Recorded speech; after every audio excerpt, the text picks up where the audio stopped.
الحمد لله الذي ألبس المتقين لباس التقوى وزين المؤمنين بزينة الإيمان، نحمده أبلغ حمد وأزكاه وأشمله وأنماه، وأشهد أن لا إله إلا الله وحده لا شريك له، وأشهد أن سيدنا ونبينا ومولانا محمدًا عبد الله ورسوله، صلى الله تعالى عليه وعلى آله وصحبه وبارك وسلم تسليمًا كثيرًا كثيرًا.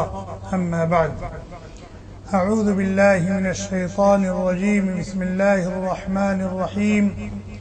لقد كان لكم في رسول الله أسوة حسنة لمن كان يرجو الله واليوم الآخر وذكر الله كثيرا. عن أبي ذر رضي الله عنه قال: قال رسول الله صلى الله عليه وسلم: اتق الله حيثما كنت وأتبع السيئة الحسنة تمحها وخالق الناس بخلق حسن. رواه الترمذي. وعن أبي هريرة رضي الله عنه سئل رسول الله صلى الله عليه وسلم عن أكثر ما يدخل الناس الجنة، قال: تقوى الله وحسن الخلق. رواه الترمذي. سئلت أم المؤمنين عائشة رضي الله عنها عن خلق النبي صلى الله عليه وسلم فقالت: كان خلقه القرآن، أو كما قال النبي صلى الله عليه وسلم. اللہ تعالیٰ کا لاکھ لاکھ شکر اور احسان ہے، اس کا بے پناہ فضل و کرم ہے کہ اللہ تعالیٰ نے ہمیں ایک عظیم نبی کا امتی بنایا، ایسا نبی کہ جس کو مبعوث فرما کر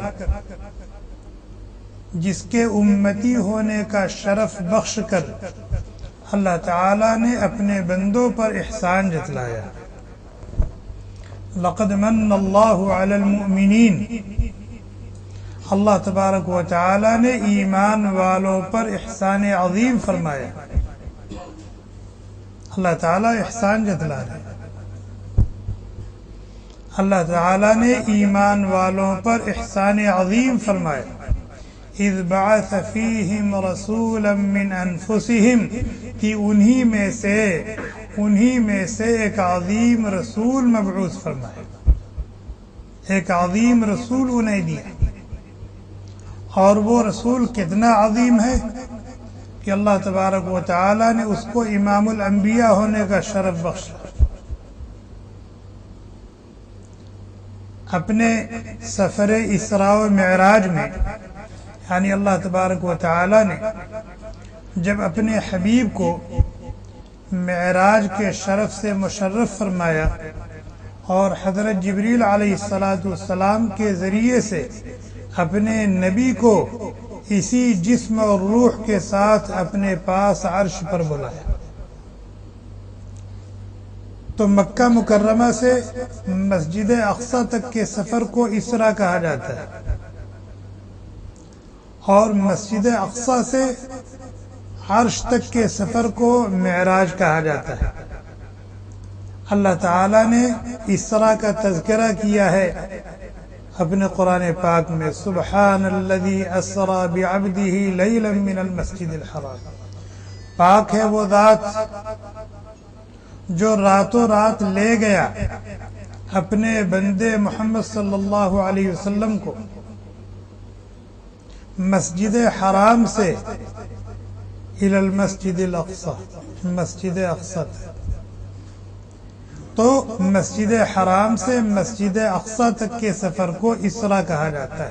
اسراء کے معنی آتے ہیں رات میں چلنا، رات میں چلنا۔ اسریٰ بعبدہ، اپنے بندے محمد صلی اللہ علیہ وسلم۔ بندہ صرف روح کو نہیں کہا جاتا، بندہ صرف جسم کو نہیں کہا جاتا، بلکہ جسم اور روح کے مجموعے کو عبد کہا جاتا ہے۔ معلوم یہ ہوا کہ اللہ تبارک و تعالی نے نبی کی روح کو نہیں بلایا تھا، بلکہ نبی کی روح مع الجسد کو بلایا تھا۔ اللہ کے نبی علیہ السلام اسی جسم اور روح کے ساتھ عرش پر تشریف لے گئے تھے۔ یہ عظمت، اور اس سے پہلے جتنے انبیاء اور رسول آئے کسی کو بھی اس شرف سے مشرف نہیں کیا گیا۔ اور پھر اللہ کے نبی علیہ السلام نے مسجد اقصی میں آدم علیہ السلام سے لے کر عیسیٰ علیہ السلام تک جتنے انبیاء اور رسول دنیا میں آ کے گئے ہیں سب کی امامت فرمائی، سب کو 2 رکعت نماز پڑھائی اللہ کے حکم سے، اس لیے آپ کو امام الانبیاء کہا جاتا ہے۔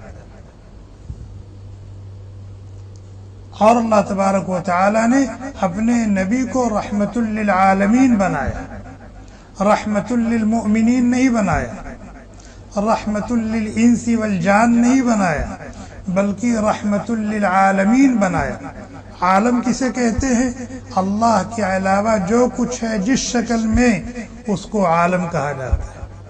اللہ کے علاوہ جو کچھ ہے جس شکل میں ہے، چاہے وہ آسمان کی شکل میں ہو، چاہے وہ عرش کی شکل میں ہو، چاہے لوح اور کرسی کی شکل میں ہو، چاہے زمین کی شکل میں ہو، چاہے حیوانات، جمادات، نباتات، چاند اور سورج کی شکل، جس شکل میں بھی ہو اللہ کا غیر، اس کو عالم کہا جاتا ہے۔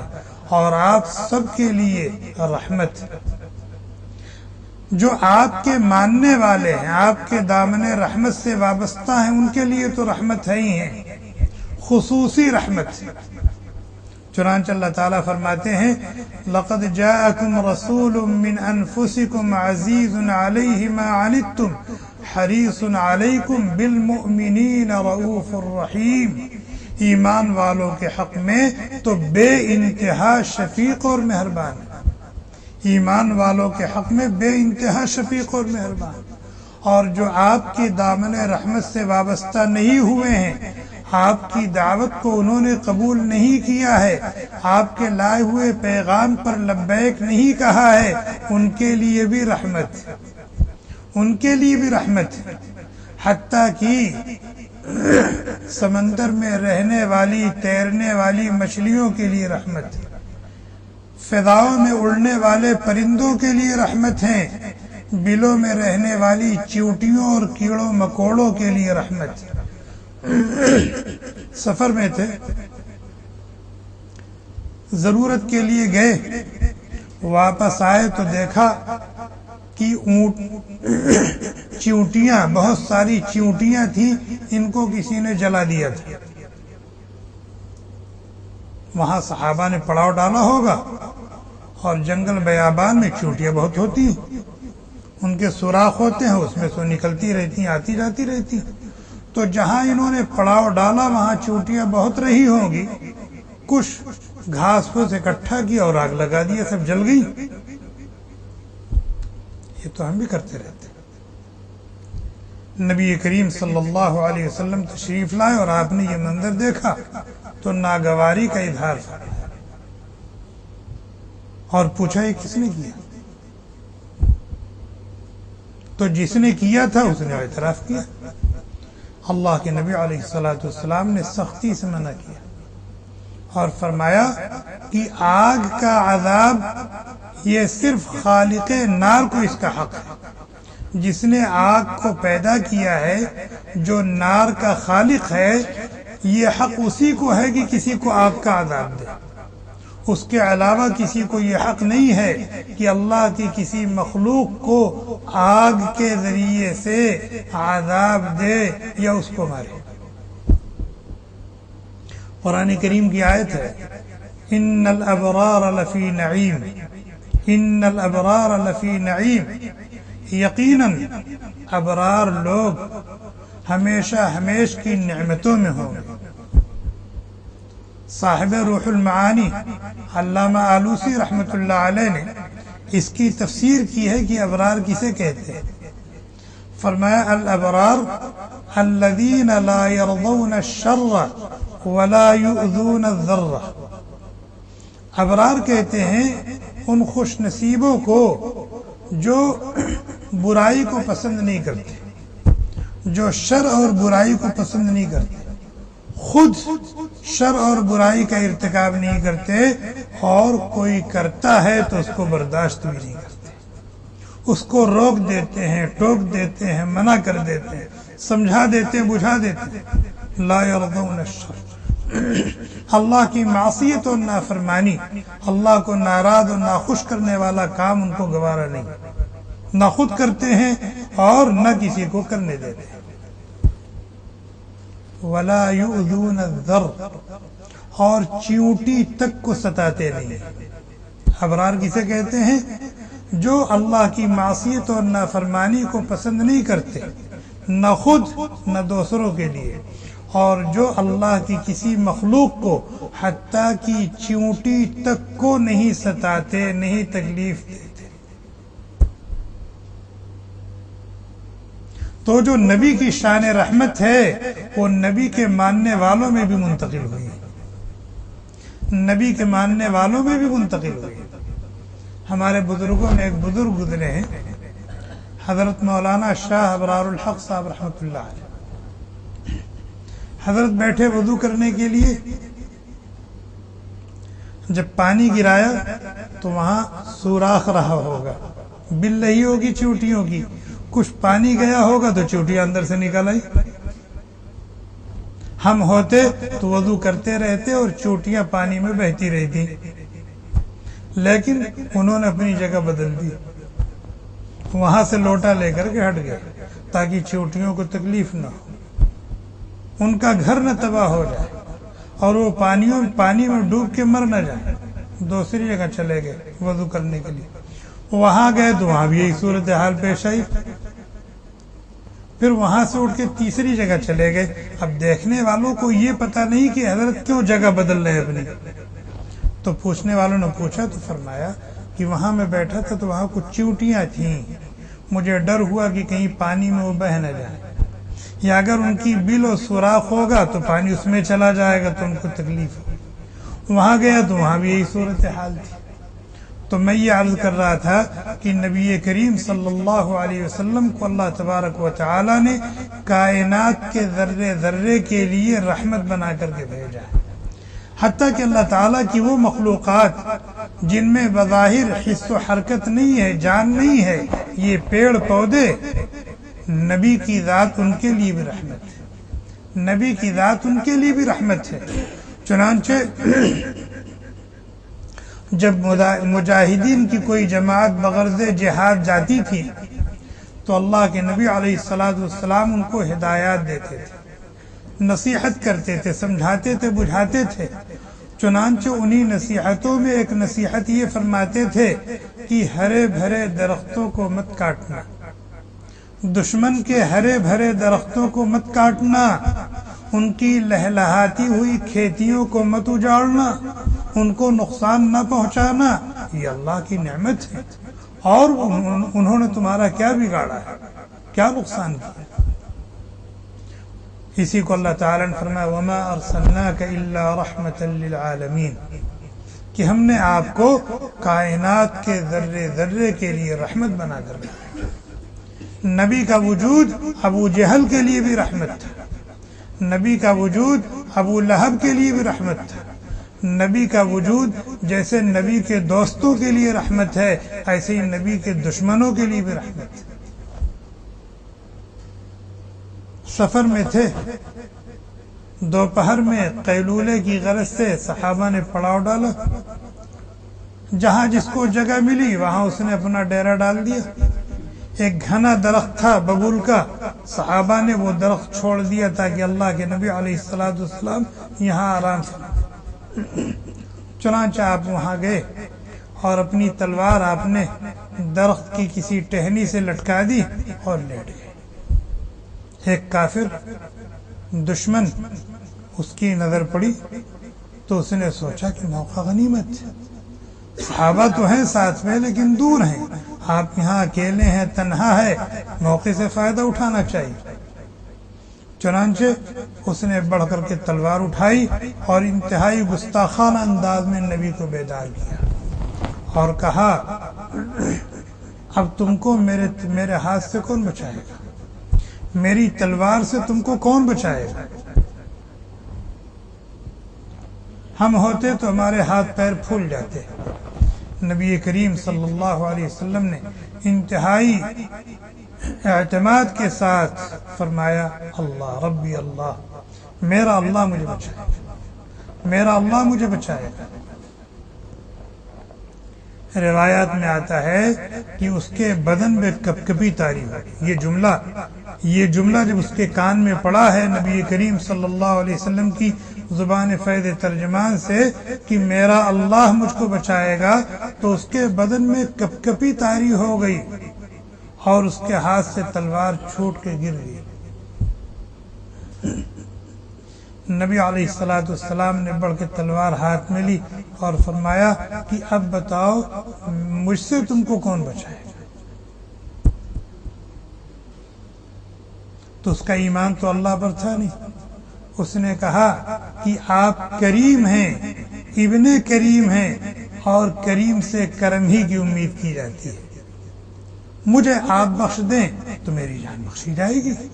چنانچہ اللہ کے نبی علیہ السلام نے اس جانی دشمن کو معاف کر دیا، اس جانی دشمن کو معاف کر دیا۔ یہ کیا ہے؟ رحمت للعالمین، رحمت للعالمین۔ سفر ہجرت میں ہے، سفر ہجرت میں ہے اور دشمنوں نے گھر کا گھیراؤ کر رکھا ہے اور ہر ایک کے ہاتھ میں ننگی تلوار ہے اور اتفاق ہو چکا ہے کہ جان سے مار دیا جائے، اور ہر خاندان اور ہر قبیلے کا ایک آدمی ایک ساتھ حملہ کرے تاکہ کسی کو مجرم نہ قرار دیا جا سکے اور ان کے خاندان اور قبیلے والے خون بہا اور قصاص کا مطالبہ نہ کر سکے۔ بھئی ایک نے قتل کیا ہے تو اس سے قصاص کا مطالبہ ہو سکتا ہے، اگر ہر خاندان ہر قبیلے کا ایک آدمی اور اتنے سارے ہیں تو یہ خاندان اور قبیلہ کس سے قصاص لیتا پھرے گا، کس سے خون بہا مانگے گا؟ یہ بہرحال جسے خدا رکھے اسے کون چکھے۔ نبی کریم صلی اللہ علیہ وسلم دشمنوں کی آنکھ میں دھول جھونکتے ہوئے نکل گئے۔ وَجَعَلْنَا مِن بَيْنِ أَيْدِيهِمْ سَدًّا وَمِنْ خَلْفِهِمْ سَدًّا فَأَغْشَيْنَاهُمْ فَهُمْ لَا يُبْصِرُونَ۔ نکل گئے اور وہ چوغد کی طرح سے تلوار لیے کھڑے ہوئے ہیں، گھر کا محاصرہ کیے ہوئے، انتظار میں ہیں کہ ابھی جب نکلیں گے۔ سورج نکل آیا، دھوپ ہو گئی، آپ ہوں تب تو نکلیں۔ ان کو پتہ چلا کہ وہ تو جا چکے، چنانچہ فوراً ہر طرف کارندے دوڑ گئے اور 100 اونٹ کا انعام رکھا گیا کہ جو مردہ یا زندہ لائے گا اس کو 100 اونٹ دیا جائے گا۔ یہ جو فلاں کے سر کی اتنی قیمت ہے، اسامہ بن لادن کے سر کی اتنی قیمت ہے، فلاں کے سر، یہ وہیں سے سنت چلی آ رہی ہے، یہ سنت وہیں سے چلی آ رہی ہے کہ 100 اونٹ۔ چنانچہ لوگ اپنا ادھر ادھر دوڑتے پھر رہے تھے، ڈھونڈتے پھر رہے تھے۔ سراقہ ابن مالک پہنچ گئے غار ثور۔ نبی علیہ السلام غار ثور میں جبل ثور، اور یہ وہاں پہنچ کر کے گھوم رہے، چکر لگا رہے۔ حضرت ابو بکر صدیق رضی اللہ تعالیٰ نے دیکھ لیا اور فرمایا کہ اللہ کے نبی علیہ السلام اگر یہ تھوڑا سا بھی جھکے گا تو ہم لوگوں کو دیکھ لے گا۔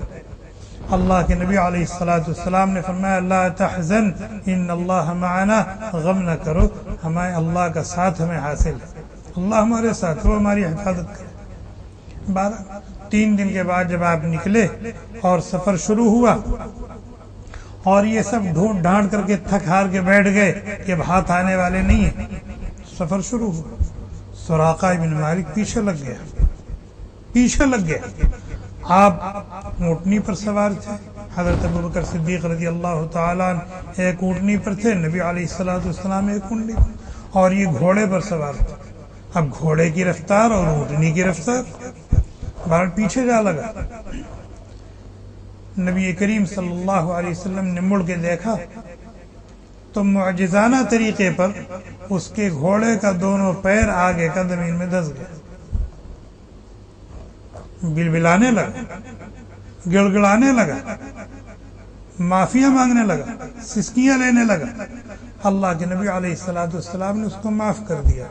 اس کا گھوڑا نکلا، لیکن وہ خبط سوار تھا 100 اونٹ کا.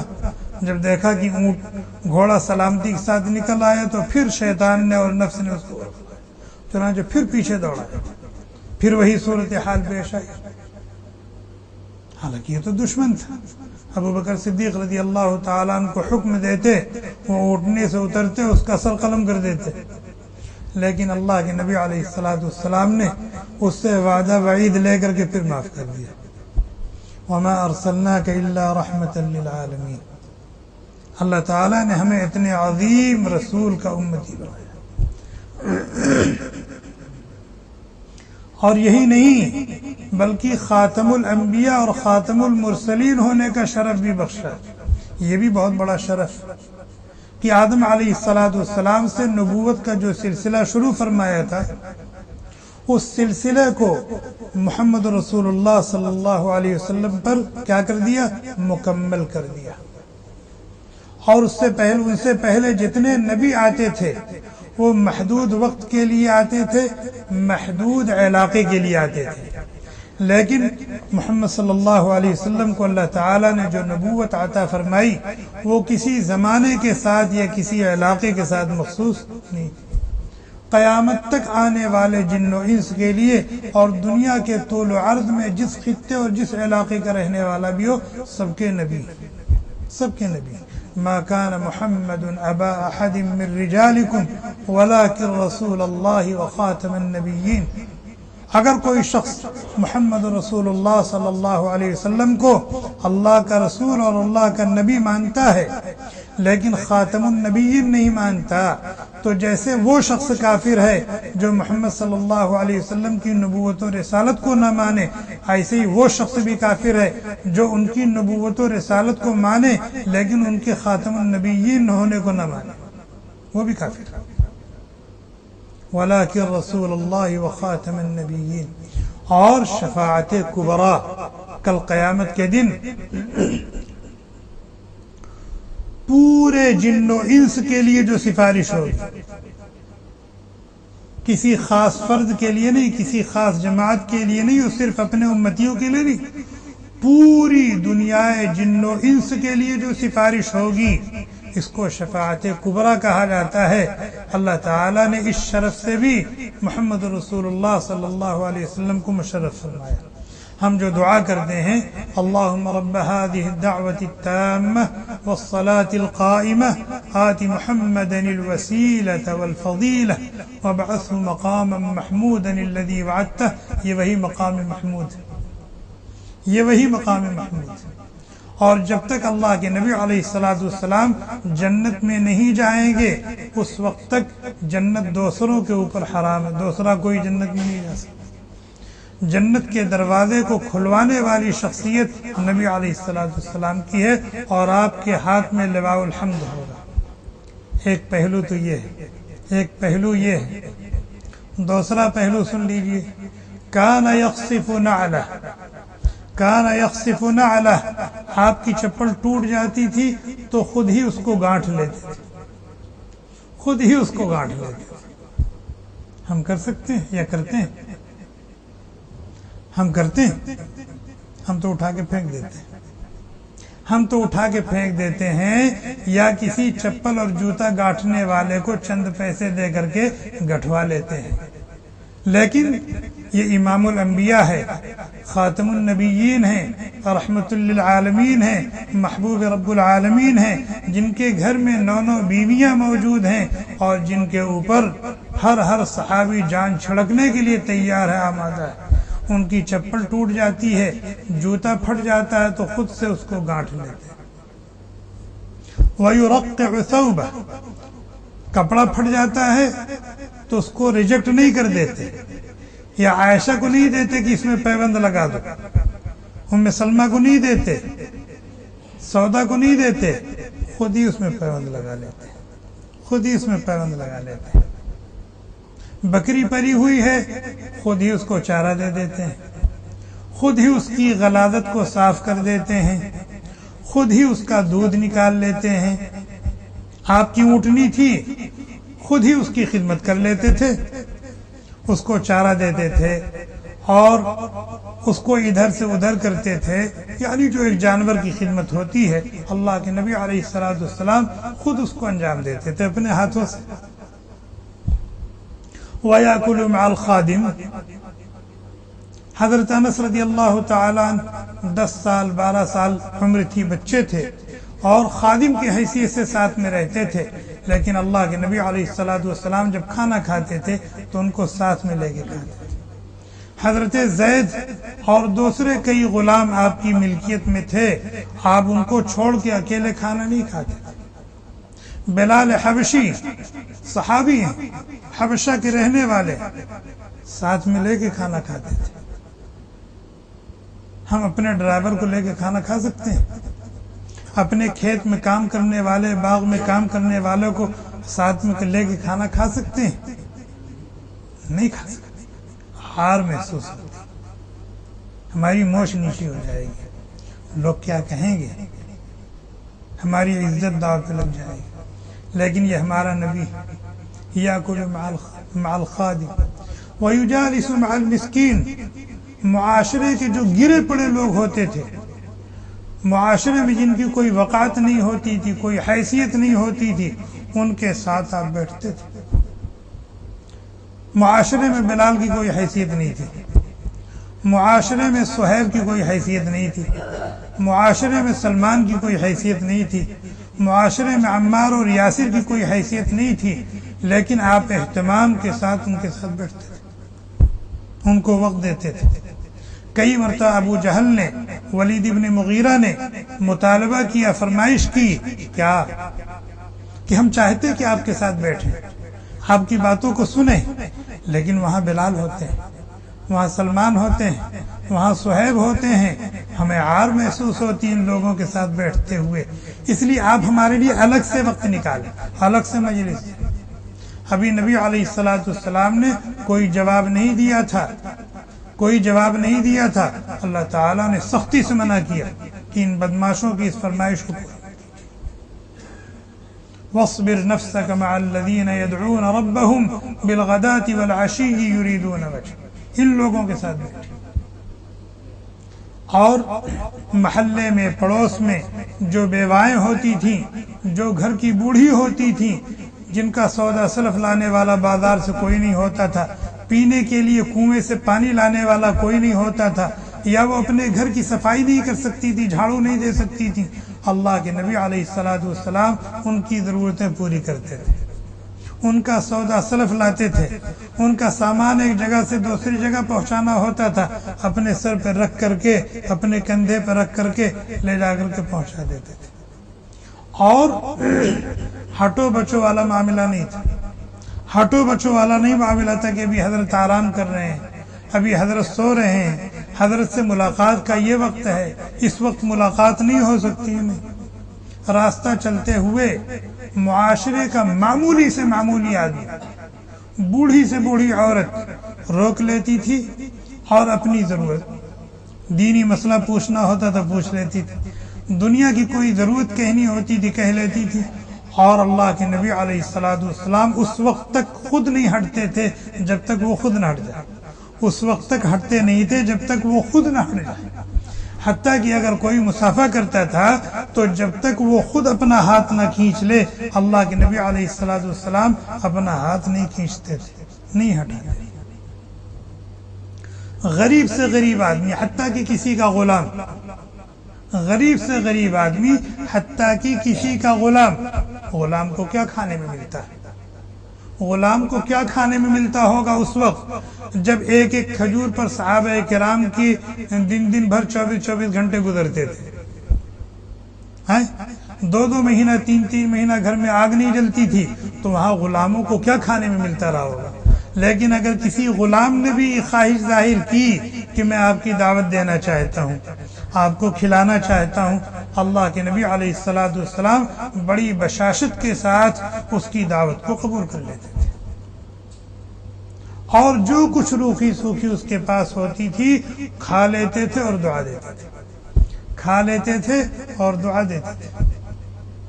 نبی کریم صلی اللہ علیہ وسلم کی 9 بیویاں تھیں اور بچے تھے، بچیاں تھیں، کسی کو نبی سے کسی موقع پر کسی طرح کی کوئی شکایت نہیں دی۔ آپ رحمت للعالمین تھے، امام الانبیاء تھے، بہت بڑی بڑی ذمہ داریاں آپ کے سر تھیں جن کا تذکرہ اللہ تعالیٰ نے قرآن میں کیا، یتلو علیہم آیاتہ ویزکیہم ویعلمہم الکتاب والحکمہ۔ آپ کو اس لیے بھیجا گیا ہے تاکہ اللہ تعالیٰ کے یہاں سے جو قرآن آ رہا ہے آپ پڑھ پڑھ کر کے لوگوں کو سنائیں، وَيُعَلِّمُهُمُ الْكِتَابَ وَالْحِكْمَةَ، اور اس کا معنی اور مطلب ان کو سمجھائیں، اور ان کے اندر جو اخلاقی اور روحانی بیماریاں ہیں اس سے ان کو پاک کریں، اور جو خوبیاں اور کمالات ہیں جو ان کے اندر نہیں ہیں اس سے ان کو آراستہ کریں۔ اتنی بڑی ذمہ داریاں، اتنی بڑی بڑی ذمہ داریاں، لیکن اس کے ساتھ ساتھ اپنی 9 بیویوں کو وقت دیتے تھے، سب کا دل بہلاتے تھے، سب کی ضرورتوں کو پورا کرتے تھے، اور سب سے دل لگی اور مزاح کیا کرتے تھے، سب کے حقوق ادا کیا کرتے تھے، اور ہمیں بھی یہ حکم دیا، استوصوا بالنساء خیرا، استوصوا بالنساء خیرا، اپنی بیویوں کے ساتھ اچھا برتاؤ کرو، اپنی بیویوں کے ساتھ اچھا معاملہ کرو، اور فرماتے تھے خیرکم خیرکم لأہلہ، تم میں سب سے اچھا اور بھلا انسان وہ ہے جو اپنے بیوی بچوں کے حق میں سب سے اچھا اور بھلا ہو، اور میں اپنے گھر والوں کے حق میں بہت اچھا ہوں۔ فرماتے تھے میں اپنے گھر والوں کے حق میں بہت اچھا ہوں، اور تم میں سب سے اچھا اور بہتر آدمی وہ ہے جو اپنے بیوی بچوں کے ساتھ اچھا ہے۔ آج معاملہ برعکس، گھر کے باہر آپ بہت اچھے ہیں ماشاءاللہ، گھر کے باہر ہم بہت اچھے ہیں، سب سے ہنس کر کے مسکرا کر کے ملتے ہیں، سب کے ساتھ بیٹھ کر کے ہنسی مذاق کرتے ہیں، دل لگی کرتے ہیں، ہنستے ہیں، ہنساتے ہیں، اور گھر میں آتے ہیں تو جلاد بن جاتے ہیں، گھر میں آتے ہیں تو جلاد بن جاتے ہیں، جیسے ہماری بیویوں کا حق ہے نہیں کہ ہمیں مسکراتا ہوا دیکھیں، ہمارے بچوں کا حق نہیں ہے کہ ہمیں ہنستا اور مسکراتا ہوا، ہنسی اور مزاح کرتا ہوا دیکھو، نہیں، یہ سب سے پہلے یہ حق ماں باپ کا ہے، سب سے پہلے یہ حق اپنے بیوی بچوں کا ہے، سب سے پہلے یہ حق اپنے بھائی بہنوں کا ہے۔ نبی کریم صلی اللہ علیہ وسلم سے اگر کوئی معذرت کرتا تھا، اس سے کوئی غلطی ہو گئی، نبی کی شان میں کوئی گستاخی ہو گئی، بے ادبی ہو گئی، لوگ پڑھے لکھے نہیں تھے، بنے بنائے نہیں تھے، وہ تو نبی کے قائم کیے ہوئے اسپتال میں بننے کے لیے آئے تھے، سنورنے کے لیے آئے تھے، شفایاب ہونے کے لیے آئے تھے، غلطی ہو جاتی تھی۔ مثلا آپ مسجد میں بیٹھے ہوئے ہیں، مجلس چل رہی ہے، ایک صحابی اٹھے اور مسجد کے دوسرے کنارے میں جا کر کے کھڑے ہو کے پیشاب کرنے لگے، مسجد کے کونے میں جا کے پیشاب کرنے لگے۔ نبی علیہ صحابہ نے روکنا چاہا، ڈانٹنا چاہا، اللہ کے نبی علیہ السلام نے اشارے سے منع کیا، نہیں پیشاب کرنے دو۔ ہم ہوتے تو حاضرین سے پہلے ہم شور مچاتے، دوسروں سے پہلے ہم خود ہی شور مچاتے، لیکن اللہ کے نبی علیہ السلام نے سب کو خاموش کیا، اور جب فارغ ہو کر کے آئے تو آپ نے ڈانٹا نہیں، آپ نے جھڑکا نہیں، آپ نے گالیاں نہیں دی، آپ نے برا بھلا نہیں کہا، بلکہ یہ فرمایا کہ یہ مسجد ہے، اللہ کا گھر ہے، یہاں نماز پڑھی جاتی ہے، قرآن پڑھا جاتا ہے، اللہ کا ذکر کیا جاتا ہے، جو کام آپ نے کیا ہے یہ جگہ اس کام کے لیے نہیں ہے۔ پھر صحابہ کرام سے کہا کہ اٹھو، وہاں جائیں، انہوں نے پیشاب کیا ہے، اس کی مٹی نکالو، نکال کے باہر پھینک دو، دوسری پاک مٹی لا کر کے وہاں ڈال دو، ہو گیا، پاک ہو گیا۔ اور اگر جب انہوں نے پیشاب کرنا شروع کیا تھا اگر تم اسی وقت روک دیتے، ٹوک دیتے، شور مچا دیتے تو خطرہ تھا۔ کیا خطرہ تھا؟ گھبرا کر کے وہ پیشاب روک لیتے، اس سے بیماری پیدا ہوتی، روک لیتے رک جاتا تو پھر کیا ہوتا، یا اگر نہ روکتے تو بھاگنے لگتے، مسجد سے باہر نکلنے لگتے تو پیشاب کرتے ہوئے جاتے، ابھی تو اتنی جگہ گندی ہوئی ہے پھر پوری مسجد گندی ہو جاتی، مسجد کا ایک بڑا حصہ گندا ہو جاتا، یہ حکمت تھی۔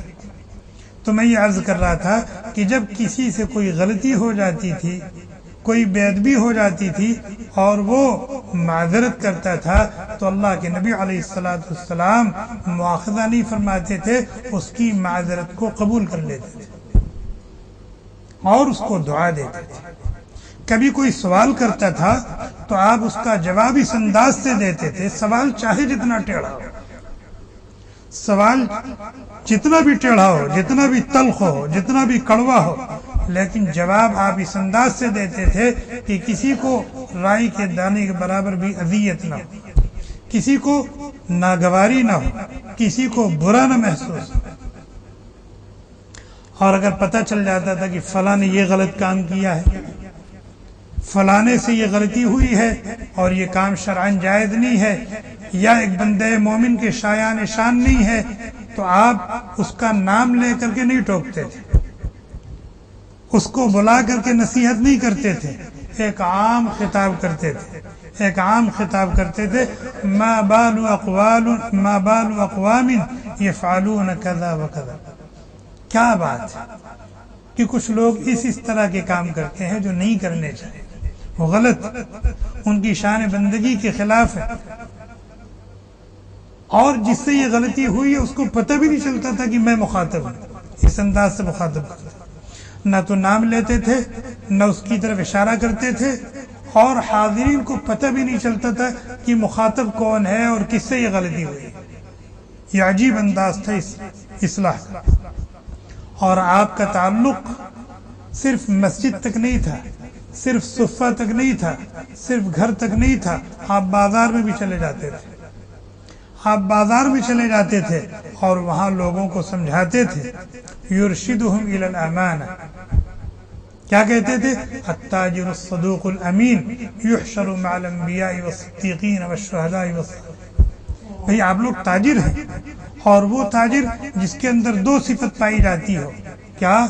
سچا ہو، امانت دار ہو۔ اگر اس نے سچائی اور امانت داری کا ثبوت دیا اپنے خریدنے میں، اپنے بیچنے میں، اپنے لینے میں، اپنے دینے میں، تو کل قیامت کے دن اس کا حشر انبیاء کے ساتھ ہوگا، شہداء کے ساتھ ہوگا، صدیقین کے ساتھ ہوگا، صلحاء کے ساتھ ہوگا۔ ان الفاظ کے ذریعے سے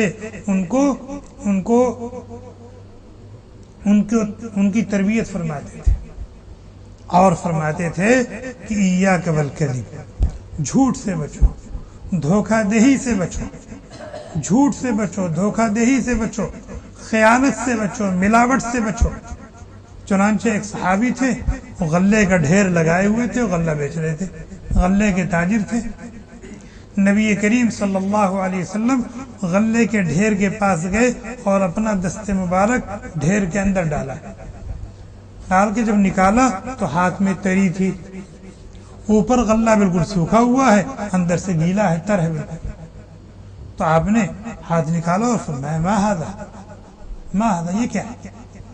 تو انہوں نے کہا کہ اللہ کے نبی علیہ السلام بارش ہوئی تھی جس کی وجہ سے یہ غلہ بھیگ گیا ہے، میں نے بھگایا اگایا، اور آج کل عام طور پہ تجار کرتے ہیں، مزدوری دینی ہوئی غلے کی شکل میں یا بیچنا ہوا تو اس کو پہلے سے کیا کر دیتے ہیں؟ نم کر دیتے ہیں، پانی کا چھڑکاؤ کر دیتے ہیں، پانی کا چھڑکاؤ کر دیتے ہیں تاکہ 5 کلو دینا ہے تو 4.5 کلو میں 5 کلو ہو جائے۔ ہوتا نہیں ہوتا ہے؟ چنانچہ اللہ کے نبی علیہ السلام نے ان کو ٹوکا تو انہوں نے بتایا کہ یہ میں نے بھگایا نہیں ہے، بارش ہوئی تھی جس کی وجہ سے یہ بھیگ گیا ہے۔ آپ نے فرمایا کہ اگر یہ صورتحال تھی تو تم کو بھیگا والا اوپر کرنا چاہیے تاکہ خریدنے والا دیکھے کہ یہ بھیگا ہوا ہے، ورنہ بھیگا ہوا اندر ہے، اوپر سوکھا ہوا ہے، آدمی نے بھاؤ تاؤ کر لیا، جب تم نے اس کو وزن کرنا شروع کیا تو نیچے سے بھیگا بھیگا نکل نم نم نکل رہا۔ یہ نبی کریم صلی اللہ علیہ وسلم کی سیرت، یہ نبی کے اخلاق جن کا امتی اللہ تبارک و تعالی نے ہمیں بنایا اور ہمیں یہ درس دیا، سبق دیا، لقد کان لکم فی رسول اللہ اسوۃ حسنہ، نبی کی زندگی کا ایک ایک لمحہ تمہارے لیے نمونہ ہے، نبی کی زندگی کا ایک ایک لمحہ تمہارے لیے نمونہ ہے، نبی کی خلوت ہو، نبی کی جلوت ہو، اور نبی کی گھر کے اندر کی زندگی ہو، گھر کے باہر کی زندگی ہو، نبی کی خوشی ہو، نبی کا غم ہو، نبی کا ایمان ہو، نبی کی عبادت ہو، نبی کا معاملہ ہو، نبی کے اخلاق ہو، نبی کی معاشرت ہو، نبی کی زندگی کا ہر ہر گوشہ تمہارے لیے نمونہ ہے، اسوہ ہے۔ اگر تم ایسے بندے بن کر کے آؤ گے، یہ اللہ تعالیٰ نے محمد رسول اللہ صلی اللہ علیہ وسلم کو سمپل کے طور پر بھیجا ہے، نمونہ بنا کر کے دیا ہے، ہم نے تم کو اپنا بندہ بنایا ہے، اپنی بندگی کے لیے پیدا کیا ہے، سمپل دیکھو یہ ہے، ایسا بندہ چاہیے ہم کو، ایسا بندہ چاہیے اور ایسی بندگی چاہیے۔ اگر ایسے بندے بن کر کے آؤ گے اور ایسا بندہ بننے کی کوشش کر کے آؤ گے، ایسی بندگی کر کے آؤ گے، ایسی بندگی کرنے کی کوشش کر کے آؤ گے، تب تو قبول ہے۔ لیکن ہمارے دیے ہوئے سمپل اور نمونہ سے ہٹ کر کے اگر تم بندے رہو اور بندگی رہی تمہاری تو ریجیکٹ ہے، ناقابل قبول۔ اللہ تعالی ہم سب کو دین کی سمجھ عطا فرمائے اور اتنا عظیم نبی ہمیں عطا فرمایا، اتنے عظیم نبی کا امتی ہمیں بنایا، اس کی قدردانی کی توفیق عطا فرمائے۔ اور اس کی قدردانی کیا ہے کہ ہم نبی کی تعلیمات اور ہدایات کو سیکھیں، جانیں، پڑھیں اور پھر اس کو اپنی عملی زندگی میں لانے کی کوشش کریں، فکر کریں۔ سبحان اللہ وبحمدہ، سبحانک اللہم وبحمدک۔ Thanks for watching. Don't forget to like, comment, share and subscribe to Al Wahid channel.